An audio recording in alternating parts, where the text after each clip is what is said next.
साथियों नमस्कार, मैं आपका अपना साथी दीपक कुलड़िया एडवोकेट। साथियों, नेत्राना में जो घटना हुई वो घटना सिर्फ एक घटना नहीं है, वो घटना से भी कुछ आगे सोचने वाली बात है। वो मैं आपको इस वीडियो के अंदर बताऊंगा।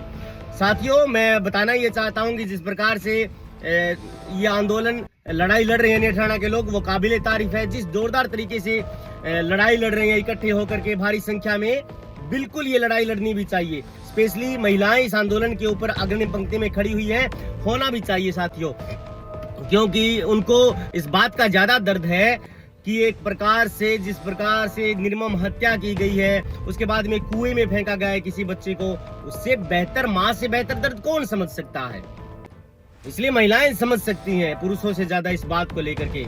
लेकिन मैं बताना ये चाहता हूं साथियों घटना के बारे में कि जो लोग, जिस व्यक्ति ने ये निर्मम हत्या करी है, जो भी इसमें सहयोगी रहा है, उसमें सबसे पहली तो ये बात मैं कहना चाहता हूं कि मनुष्य की भावनाएं है ही नहीं, समाज की कोई भावनाएं नहीं है। न केवल उस आदमी के अंदर, बल्कि जो पहले दिन आंदोलन में जो लोग खड़े थे और ये बात कह रहे थे कि मुलजिम की गिरफ्तारी होनी चाहिए, और उसके बाद में जैसे उन्हें अंदेशा लगा कि फलाना आदमी मुलजिम हो सकता है, तो साथियों मैं आपको बता देना चाहता हूं जिस प्रकार से वो पीछे हटे हैं, जो लोग पहले दिन थे वो लोग दूसरे दिन नहीं है।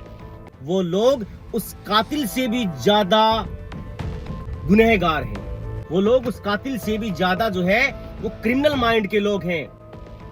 जो लोग ये कह रहे हैं कि तो परिवार का मामला है, हो सकता है कातिल आसपास में हो, लेकिन मैं आपको बता देना चाहता हूं साथियों, अगर कोई सगा भाई और सगा बेटा भी अगर इस प्रकार की निर्मम हत्या में शामिल होता है तो उसके खिलाफ भी आंदोलन करना चाहिए, उसके खिलाफ भी लड़ाई लड़नी चाहिए। क्योंकि कानून की किताबों में भी कहा गया है कि अन्याय सहकर बैठे रहना यह महादुष्कर्म है, न्यायार्थ अपने बंधु को भी दंड देना धर्म है।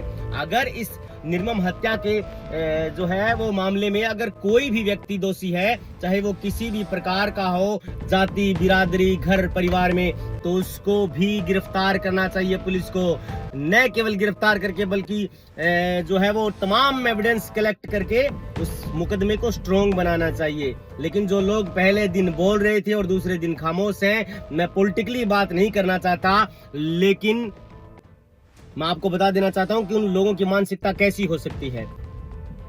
अगर मेरा भाई करता है, मेरा जो है वो परिवार में कोई व्यक्ति करता है, और मैं पहले दिन अग्रिम पंक्ति में खड़ा होकर के लड़ाई लड़ता हूं, और दूसरे दिन कम से कम मैं ये बात तो कहूं कि यार बिल्कुल निर्मम हत्या है, इतनी जल्दी कैसे खामोश हो जाते हैं लोग, इतनी जल्दी कैसे मुंह फेर लेते हैं लोग, सोचने वाली बात है। कम से कम ये कहनी चाहिए कि हाँ, हम दोषियों को जो है वो बचाने के पक्ष में नहीं है, ना ही हम साइलेंट रहने वाले लोग हैं, क्योंकि हमें गांव में मुंह दिखाने वाली बात है। हम लोगों को आईने में शक्ल कैसे दिखा पाएंगे।